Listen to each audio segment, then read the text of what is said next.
Assalamualaikum warahmatullahi wabarakatuh. Perkenalkan, saya Ainul Yakin, mahasiswa baru UIN Syarif Hidayatullah, Jakarta, Fakultas Ekonomi dan Bisnis, jurusan Manajemen. Setelah saya gagal dalam beberapa seleksi penerimaan mahasiswa baru di berbagai kampus dan jalur, alhamdulillah, rezeki saya di kampus ini. Di sini saya akan membuat video orasi yang bertemakan kebijakan moneter pemerintah Indonesia guna melawan COVID-19. Ya, seperti yang kita ketahui bersama ya, pandemi atau virus ini pertama muncul ketika 2019 lalu di Wuhan, Cina. Seluruh dunia pun dibuat resah olehnya. Banyak orang bilang ini hanya konspirasi belaka. Banyak sekali pula kasus di mana Satgas COVID-19 telah salah memvonis masyarakat sebagai terdampak virus mengerikan tersebut. Tapi pada kenyataannya, seluruh dunia pun mengakui realita wabah tersebut, mulai dari negara besar seperti Amerika Serikat, Eropa, dan lain-lain dibuat resah olehnya. Hingga saat ini, jumlah kasus terpapar virus corona terus bertambah. Tapi untungnya korban sembuh lebih banyak daripada korban jiwa. Tentu ya, minimal hal ini yang kita harapkan semua terus untuk kedepannya. Apalagi sampai virus ini musnah untuk selamanya. Berbagai aspek kehidupan tentunya akan terdampak negatif dengan adanya musibah tak kasat mata ini, terutama di bidang ekonomi yang akan saya bahas. Ekonomi tampaknya makin mencekam, hingga yang paling terasa pembatasan sosial berskala besar yang mulai diterapkan di banyak kota.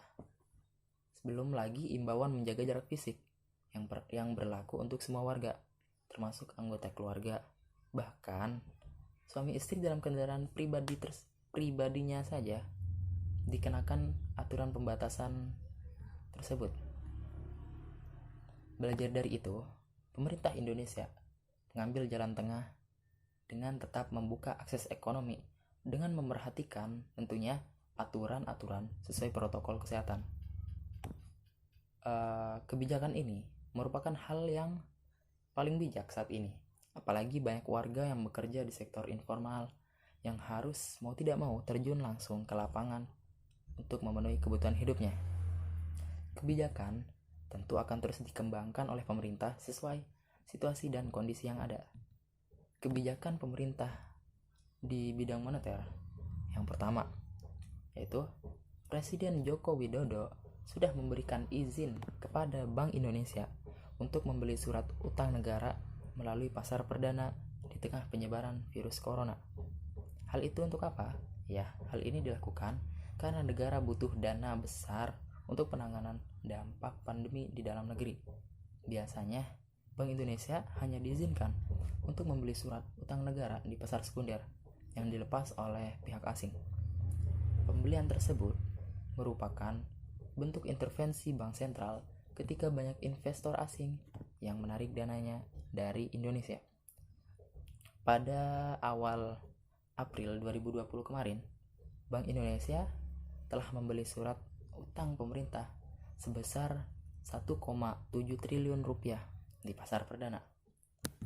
Kemudian, kebijakan yang kedua, pemerintah melalui Bank Indonesia pula menurunkan suku bunga acuan hingga 4,5%. Hal ini dilakukan untuk apa? Ya, hal ini dilakukan dengan tujuan mereka berharap agar bank umum dan perkreditan rakyat turut menurunkan suku bunga pinjaman atau kredit. Lalu apa untungnya turunnya suku bunga pinjaman atau kredit? Ya, turunnya suku bunga kredit diharapkan dapat menghidupkan sektor usaha sehingga mendorong perusahaan melakukan pinjaman karena turunnya suku bunga sebagai modal usaha mereka. Banyak orang yang bertanya ya, kenapa Bank Indonesia tidak mencetak uang sebanyak-banyaknya saja? Ya, perlu diingat bahwa Bank Indonesia wajib penjaga mekanisme pengedaran uang berpedoman pada Undang-Undang Nomor 7 Tahun 2011 mengenai mata uang. Bank Indonesia dipastikan tidak akan sembarangan mencetak uang. Jumlah uang harus disesuaikan dengan kebutuhan masyarakat dengan mempertimbangkan pertumbuhan ekonomi dan inflasi. Mencetak uang dalam jumlah besar tanpa perhitungan yang tepat, apalagi di tengah penurunan kondisi ekonomi, justru akan berbahaya untuk kemudian hari. Pemerintah dalam menjaga besaran inflasi, mereka melakukan dengan menjaga harga pangan dan kebutuhan lainnya. Untuk itu, Bank Indonesia berkoordinasi dengan berbagai pihak, termasuk pemerintah daerah. Selain itu, jumlah pasokan pangan juga dipastikan kecukupannya, sehingga tidak menimbulkan kelangkaan produk yang menyebabkan kenaikan harga. Kemudian kebijakan yang ketiga, yaitu menjaga stabilitas moneter sesuai UU. Dengan cara apa? Ya, Bank Indonesia pula yang bertanggung jawab atas ini ya. Untuk itu mereka harus tetap menjaga kestabilan nilai tukar rupiah terhadap mata uang asing. Bagaimana caranya? Bank Indonesia telah melakukan langkah koordinatif dengan pemerintah dan OJK atau Otoritas Jasa Keuangan, serta intervensi pasar valuta asing.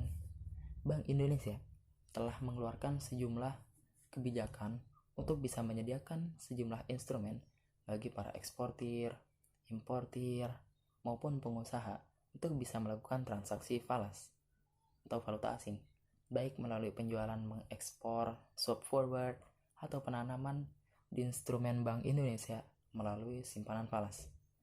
Kemudian kebijakan yang terakhir, Bank Indonesia memberikan izin terhadap semua investor baik asing maupun pribumi untuk tidak selalu menggunakan bank global sebagai wadah investasi mereka, tapi juga menggunakan bank kustodian domestik.